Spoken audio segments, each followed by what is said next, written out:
ہم یزید کا دفاع صرف اس لیے کرتے ہیں، مسجد نبی میں گھوڑے باندھے گئے، انہوں نے لیدیں کی، نماز نہیں ہوئی اور 1000 لڑکیاں حاملہ ہوئیں۔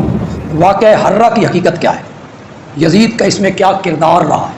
کچھ لوگوں نے مدینے میں بغاوت کی، وہ خاندان حسین میں سے نہیں تھے، یہ ذہن میں رکھی، صحابہ میں سے بھی نہیں تھے۔ ان کی بغاوت کو کچلنے کے لیے یزید نے اقدام کیا۔ اس لشکر کا جو سالار تھا مسلم، وہ میرے نبی کا صحابی تھا، ایک صحابی سالار ہے، اور یزید نے اس سالار کو کہہ کے بھیجا تھا کہ زین العابدین کو میرا پیغام پہنچانا ہے کہ وہ ہمارے ساتھ تعاون کریں گے اور آپ نے ان کے ساتھ تعاون کرنا ہے۔ یہ آگے جو ہے نا کہ مسجد نبی میں گھوڑے باندھے گئے، انہوں نے لیدیں کی، نماز نہیں ہوئی اور 1000 لڑکیاں حاملہ ہوئیں۔ کتنیاں؟ اس فوج کی وجہ سے 1000۔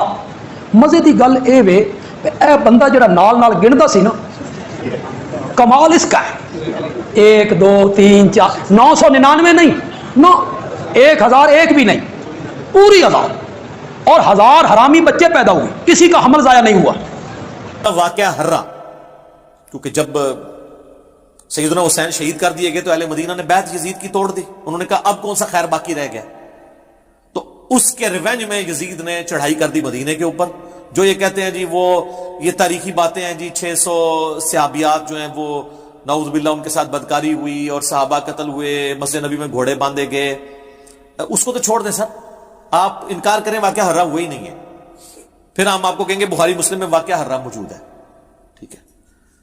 بخاری میں یہ حدیث 2601 2959 4024 4906، مسلم 3339 3319 3323 سے جو ہے ٹیٹرا 3 تک، جس میں یعنی اہل مدینہ سے ریلیٹڈ احادیث بھی موجود ہیں کہ جو اہل مدینہ کو ڈرائے گا دھمکائے گا اس پہ اللہ کی لعنت، اللہ کے فرشتوں کی لعنت، تمام لعنت کرنے والوں کی لعنت، جو مدینے میں بدعت جاری کرے گا اس پہ اللہ کی لعنت، اللہ کے فرشتوں کی لعنت، تمام لعنت کرنے والوں کی لعنت، اللہ تعالیٰ نہ اس کو کوئی فرض قبول کرے گا قیامت والے دن، نہ کوئی نفل قبول کرے گا۔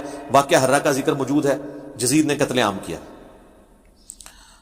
اور یہ واقعہ ہرہ اتنا سینسٹیو واقعہ ہے کہ اس کے اوپر پردہ ڈالا نہیں جا سکتا۔ سلف کا فہم یہی وہ واقعہ ہے جس کی وجہ سے امام احمد بن حنبل نے یزید کے اوپر بڑے سخت کامنٹس کیے تھے، کیونکہ اس میں تو کئی صحابہ شہید ہوئے۔ وہی ابن جوزی کی کتاب کے اندر پوری سند کے ساتھ امام ابن جوزی نے الرد علی المتعصب العنید المانع من ذم یزید میں احمد بن حنبل کا قول نقل کیا، اور شیخ زبیلی زئی رحمہ اللہ تعالیٰ نے اسی کتاب سے حوالہ لیا ہے، بلکہ میری ویڈیو میں انہوں نے 1 to 1 مجھے پڑھ کے بھی بتایا تھا، اس وقت صرف عربی میں کتاب تھی۔